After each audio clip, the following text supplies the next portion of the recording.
తాకట్లో ఉన్న మీ బంగారాన్ని విడిపించి ఆ రోజు ఆన్లైన్ రేటుకి కొంటాం. Sharma gold company.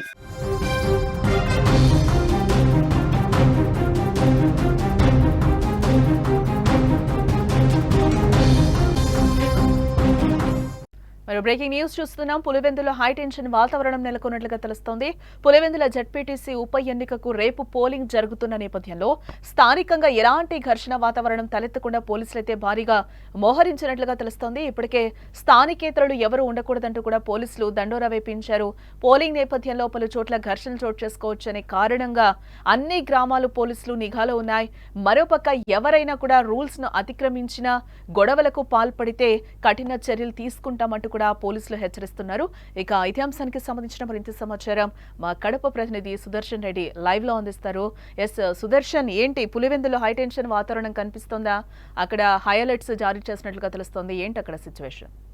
పులివెందుల మండలంలో ఉన్నటువంటి అన్ని గ్రామాలు కూడా పోలీసుల నిఘాలో ఉన్నాయి. పోలీసులు మొత్తం చుట్టుముట్టారు, రౌండప్ చేశారు. వందలాది మంది పోలీసులు గ్రామాల్లో గస్తీ నిర్వహిస్తూ ఉన్నారు. అలాగే దండోరా వేస్తున్నారు. అవుట్డోర్స్ ఎవరన్నా కూడా వెళ్ళిపోవాలి అని చెప్తున్నారు. నిన్న సాయంత్రం 5 గంటల లోపలే ప్రచారం ముగిసింది కాబట్టి ఇప్పటి వరకు ఎవరున్నా కూడా వాళ్ళపైన చట్టపరమైనటువంటి చర్యలు ఉంటాయి. ఎక్కడ ఎలాంటి చిన్న అలజడి కూడా జరగకూడదన్న ఉద్దేశంతో పోలీసులు అయితే గట్టి బందోబస్తును ఏర్పాటు చేస్తున్నారు. ప్రతి గ్రామంలో కూడా విస్తృతంగా తనిఖీలు నిర్వహిస్తూ ఉన్నారు. ప్రతి ఒక్కరు గ్రామంలోకి ఎంటర్ అయ్యేటప్పుడు కూడా తనిఖీ చేసే గ్రామస్తులను కూడా లోపలికి పంపిస్తున్న పరిస్థితి. ఈ రోజు గ్యాప్ వచ్చింది. రేపు ఉదయం 7 గంటల నుంచి పోలింగ్ జరగబోతోంది. ఈ రోజు దానికి సంబంధించి బ్యాలెట్ బాక్సులన్నీ కూడా డిస్ట్రిబ్యూషన్ జరిగింది. పులివెందుల ఎంపీడీఓ కార్యాలయం నుంచి బ్యాలెట్ బాక్స్ అన్ని తీసుకొని కొద్దిసేపటి క్రితమే ఎన్నికల అధికారులు ఆయా పోలింగ్ కేంద్రాలకు చేరుకుంటూ ఉన్నారు. రేపు ఎర్లీ మార్నింగ్ 7 గంటల నుంచి ప్రారంభమయ్యే ఈ పోలింగ్ ప్రక్రియకు సంబంధించి ఓటు వేయాలనుకునే ప్రతి ఓటరుకు ఎలాంటి చిన్న అవాంతరం గానీ అడ్డంకులు గానీ కలగకుండా ఉండడం కోసం జాగ్రత్తలు తీసుకుంటూ ఉన్నారు. అయితే అక్కడ గ్రామాల నుంచి కొన్ని భిన్నాభిప్రాయాలు వ్యక్తమవుతూ ఉన్నాయి. మేము 40 ఏళ్లుగా ఒకే ఊర్లో ఓటేస్తున్నాం, మా ఊర్లోనే మాకు పోలింగ్ బూత్ ఉండేది, ఈసారి పక్క ఊరికి మార్చారు, 4-5 కిలోమీటర్లు మేము అక్కడికి వెళ్ళి ఓటేయాల్సి ఉంటుంది కాబట్టి అని కొంతమంది నిరసనకు దిగిన పరిస్థితి. అయితే అధికారులు మాత్రం కంప్యూటర్ ర్యాండమైజ్ విధానంలో పోలింగ్ కేంద్రాలను కేటాయించారు కాబట్టి కొద్దిగా జంబ్లింగ్ జరిగి ఉండొచ్చు.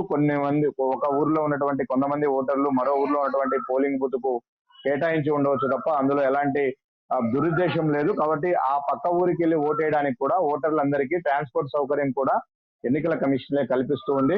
అధికారులే ఏర్పాటు చేస్తారని కూడా ఇప్పటికే జిల్లా కలెక్టర్ చెప్పాడు. మరోవైపు ఎస్పీ పూర్తి స్థాయిలో పులివెందుల్లోనే మకాం వేసి పర్యవేక్షిస్తున్నారు. దాదాపు 1600 మంది పోలీసులు అక్కడ ఉన్నారు. డిఐజీ కూడా నిత్యం మానిటరింగ్ చేస్తూ ఉన్నారు. ఎందుకంటే ఎన్నికల ప్రచారం మొదలైన 2-3 రోజులు పెద్ద ఎత్తున గొడవలు జరిగాయి. ఒకరినొకరు తలలు బాదుకొని తలలు పగలగొట్టుకున్న స్టేజ్ లో అత్యాయత్నం కూడా జరిగిన పరిస్థితుల్లో అలాంటి ఉద్రిక్త పరిస్థితులు ఉంటే మాత్రం ఓటర్లు ధైర్యంగా బయటకు వచ్చే వాతావరణం ఉండకపోవచ్చని ఆలోచించినటువంటి పోలీసులు నిఘాను పెంచారు, పోలీసుల సంఖ్యను పెంచారు, భద్రతను పెంచారు.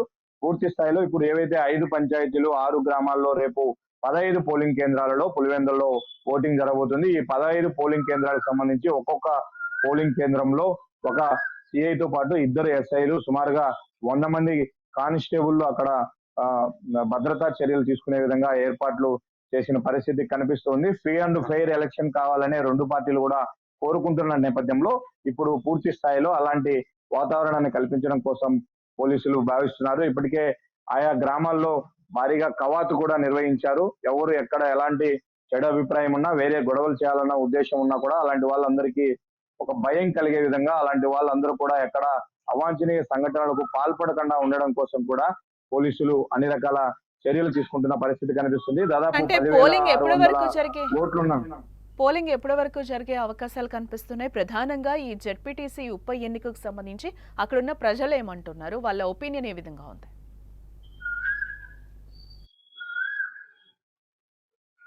పోలింగ్ కు సంబంధించి మొత్తము 10,600 ఓట్లు ఉన్నాయి. ఇప్పుడు ఆ 15 పోలింగ్ కేంద్రాల్లో కూడా జరగబోతుంది. పోలింగ్ సమయం వచ్చి రేపు ఉదయం 7 గంటల నుంచి సాయంత్రం 5 గంటల వరకు కూడా ఓటర్లందరూ తమ ఓటు హక్కును వినియోగించుకోవచ్చు. 5 గంటల లోపల ఎవరైతే క్యూ లైన్లోకి ఎంటర్ అవుతారో వారందరికీ కూడా ఓటు వేసుకునే అవకాశాన్ని, సౌకర్యాన్ని కల్పిస్తామని ఇప్పటికే ఎన్నికల అధికారులు చెప్పారు. ఓటర్లు అభిప్రాయం కూడా ఇప్పటికే వాళ్ళు ఒక నిర్ణయానికి వచ్చారు. అయితే వాళ్ళను ప్రలోభ పెట్టే ప్రయత్నం 2 పార్టీల నుంచి జరుగుతుంది. భారీగా డబ్బులు ఆశ చూపుతూ ఉన్నారు. ఒక్కొక్కరు 10,000 రూపాయల వరకైనా ఓటుకు పంచడానికి సిద్ధమవుతున్నారు. ఈ రోజు ఉదయం నల్లపరెడ్డి గారి పల్లెలో వైసీపీకి సంబంధించినటువంటి వారు అక్కడ డబ్బులు పంచుతున్నారు. అయితే ఆ పార్టీకి చెందినటువంటి 2 వర్గాల్లోనే ఒక స్ట్రీట్ లో 3,000 చొప్పున ఇచ్చారు, మరో స్ట్రీట్ లో 5,000 చొప్పున ఇచ్చారు ఏంటి అంటూ కొంత అక్కడ వాగ్వాదం జరిగింది. మళ్ళీ వాళ్ళే సర్దుకొని అక్కడి నుంచి వెళ్ళిపోయిన పరిస్థితి. ప్రతి గ్రామంలో కూడా ఇప్పుడు డబ్బులు జాతర జరుగుతోంది. 2 ఓట్లు ఉన్నటువంటి ప్రతి ఇంట్లో కూడా దాదాపు 20,000 రూపాయల నుంచి 40,000 రూపాయలు ముట్ట చెప్తూ ఉన్నారు. ఖచ్చితంగా మీ ఓటు మాకే వేయాలి అంటూ అన్ని విధాలుగా ఓటర్లను తమ వైపు తిప్పుకోవడానికి, ప్రలోభ పెట్టడానికి 2 రాజకీయ పార్టీలు అన్ని రకాల ప్రయత్నాలు చేస్తూ ఉన్నాయి. ఇప్పటికే బైండ్ ఓవర్ చేసి చాలా మందిని గుర్తించారు. వాళ్ళందరినీ కూడా రేపు ఎన్నికల ప్రక్రియకు దూరంగా ఉండాలని చెప్పారు. మరొకటి, మొన్న జరిగినటువంటి గొడవల నేపథ్యంలో వైసీపీ వాళ్ళు ఎంపీ అవినాష్ రెడ్డి ఆధ్వర్యంలో పెద్ద ఎత్తున పులివెందుల డిఎస్పీ కార్యాలయం వరకు ర్యాలీ నిర్వహించారు. ఆ ర్యాలీకి సంబంధించి సుమారుగా 150 మంది పైన ఎన్నికల కోడ్ను ఉల్లంఘించారన్న నెపంతో పోలీసులు కేసు నమోదు చేశారు. దీనికి సంబంధించి అరెస్టులు జరుగుతాయన్న భయంతో వైసీపీ నేతలు కోర్టుకు వెళ్లారు. కోర్టు తీర్పిచ్చింది. దీంతో తొందరపాటు చర్యలొద్దు, ఎవరిని ఇప్పుడు తాత్కాలికంగా అదుపులోకి తీసుకోవద్దంటూ తీర్పిచ్చిన నేపథ్యంలో ఇది కొంత వైసీపీకి ఊరట కలిగించే అవసరం. ఇంకా టీడీపీకి సంబంధించి కూడా పెద్ద ఎత్తున బయట ప్రాంతాల నుంచి ఎమ్మెల్యేలు, మినిస్టర్లు, నాయకులు, కార్యకర్తలు అందరూ వచ్చారు. వాళ్ళందరూ కూడా నిన్న సాయంత్రం 5 గంటలకు పులివెందుల విడిచి ఖాళీ చేసి వెళ్లిపోయారు. ఇప్పుడు స్థానికంగా ఉన్నటువంటి ఓటర్లు, నాయకులు మాత్రమే అక్కడ ఉన్నారు. రేపు ఎన్నికల ప్రక్రియలో వీళ్ళు మాత్రమే పాల్గొనబోతున్నారు. దీనికి సంబంధించి ఇటు అధికార యంత్రాంగం గానీ, అటు పోలీసులు గానీ అన్ని రకాలుగా పకడ్బందీగా చర్యలు తీసుకున్నారు. సుదర్శన్, అంటే పులివెందుల వర్సెస్ కుప్పంగా మారిందా ఈ జెడ్పీటీసీ ఉప ఎన్నిక? అలాగే తమ పట్టును కోల్పోకుండా ఉండడానికి వైసీపీ తీవ్రంగానే ప్రయత్నాలు చేస్తుంది అనుకోవచ్చు అంటారా?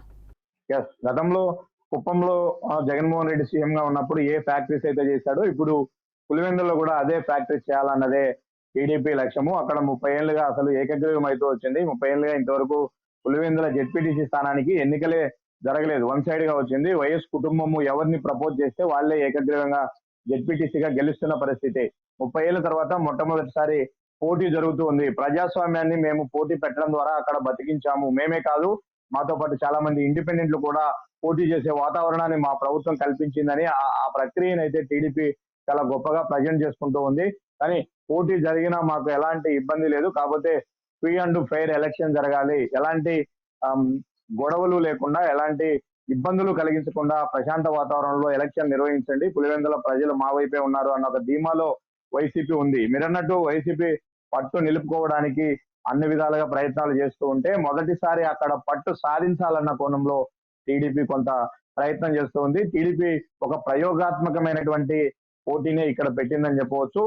చూడాలి మరి పులివెందుల ప్రజలు ఎలాంటి విచక్షణతో ఆలోచిస్తారు, ఏ పార్టీ వైపు మొగ్గు చూపుతారు ఏంటి అన్నది 14వ తేదీ రాబోయే రిజల్ట్ లో వ్యక్తమయ్యే అవకాశం ఉంది. రైట్ సుదర్శన్. మొత్తంగా అయితే పులివెందుల్లో హై టెన్షన్ వాతావరణం అయితే నెలకొన్నట్లుగా మనకు కనిపిస్తోంది. పులివెందుల జెడ్పీటీసీ ఉప ఎన్నికకు రేపు పోలింగ్ జరుగుతున్న నేపథ్యంలో స్థానికంగా ఎలాంటి ఘర్షణ వాతావరణం తలెత్తకుండా కూడా పోలీసులు భారీగా మోహరించారు. అక్కడ ఇప్పటికే స్థానికేతరులు ఎవరు ఉండకూడదు అంటూ కూడా పోలీసులు అక్కడ దండోరా వేపించినట్లు కూడా తెలుస్తోంది. పోలింగ్ నేపథ్యంలో పలు చోట్ల ఘర్షణలు చోటు చేసుకోవచ్చు అనే కారణంగా అన్ని గ్రామాలు కూడా పోలీసుల నిఘాలో ఉన్నట్లుగా కూడా మనకి తెలుస్తోంది. ఇటు మరోపక్క ఎవరైనా రూల్స్ ను అతిక్రమించినా, గొడవలకు పాల్పడితే కఠిన చర్యలు తీసుకుంటామంటూ కూడా పోలీసులు అక్కడ హెచ్చరిస్తున్నారు.